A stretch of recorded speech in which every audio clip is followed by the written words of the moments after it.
Coach, you go back to last week, and the ability that you have to run the football and then your ability to stop the run certainly proves to be a winning combination. And I tell you what, the numbers were incredible last week. Yeah, I was very happy with our performance, but can I say something off script real quick? I just want to congratulate our girls soccer team. They captured a sectional the other night in the pouring rain on Saturday. I went to it. I was real fired up for them. They trained with our football team all summer, so it was really cool to see them get all that hard work and go out and get a sectional championship, so I'm very proud of them. Then to go back to the football game, yeah, I was just very impressed. I knew that was going to be the key. Derek Durst, an incredible running back. And I knew that he was going to run hard and he's going to give us everything he had. And I thought that, Drew Cole, their number 75, their lineman, just a heck of a blocker. And I knew they're going to run behind him. I was very impressed with how we played, especially not having Nico Wankerl out there. So Noah Norp stepped up, played very well. Our linebackers played very well, filled the gaps, and I thought we had just a great performance. Is that one of your better defensive performances all year long? I would say, yeah, I would say. And I would say that it's great to see that we have the consistency and that there is a next man up mentality.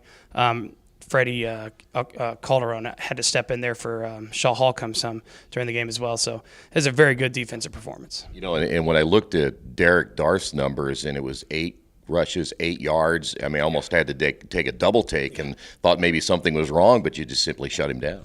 Yeah, we used technique and honestly, I just thought our linebackers really did a great job of filling their gaps and playing vertically, and our D-line was getting their lockouts and making them spill and bounce everything, and I think it was just a great performance. I got to go back to your ability to run the football. You had 3 guys who ran the ball extremely well. Yeah, I challenged them last week. I said, we're not going to do anything fancy. We're going to go get our identity back and just run the football hard, and we're going to pound it inside in between the tackles. And it was really a challenge the offensive line to do it. And all week we said, if running backs, if you run outside the hole of what the play's designed to do, you're going to do up, downs, and rolls. And honestly, they never did.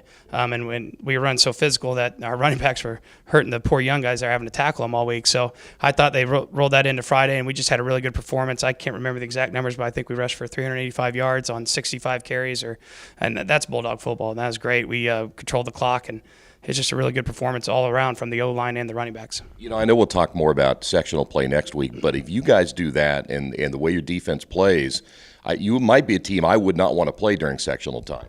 Well, yeah, that's the whole goal of our offense. It's a ball control offense, and it's real hard to score when your offense isn't on the field. So we go on those drives, even if they don't result in a touchdown, and Dante's just playing really well and adding some field goals for us now.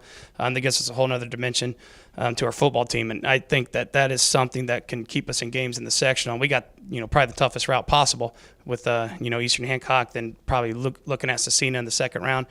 But we'll be rooting for Union County there. But, if we can do that, then we're going to give ourselves a fighting chance. Coach, this week, a Winchester football team that had some issues, off-field issues. I don't know if they've ever recovered from that. What do you see in them Friday night? Well, I was just telling the guys in there, I don't care who they got out there. I know their head coach, and I know the rest of their coaching staff, and they're going to be very well coached. You can watch them right there. They play discipline. They do the things that they have to do. I think they're young and inexperienced and getting better each game. So they're a team that's going to come out and they're going to fight. They're not going to lay down for you. And like I said, they're going to have a great game plan because their coaching staff's just incredible.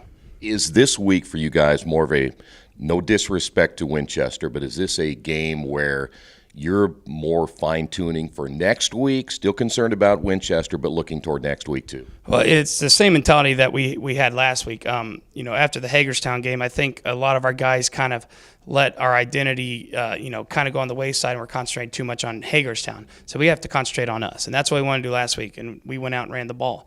And we're going to have the same mentality this week, that we want to have that bend, don't break defense. We know they're going to get the yards, but we're going to keep them out of the end zone, and we're going to continue to expand on our running game and try to improve some things going into the sectional. But really, it's every game for me is about us and attention to detail and just improving and fine-tuning the things that we have to improve on.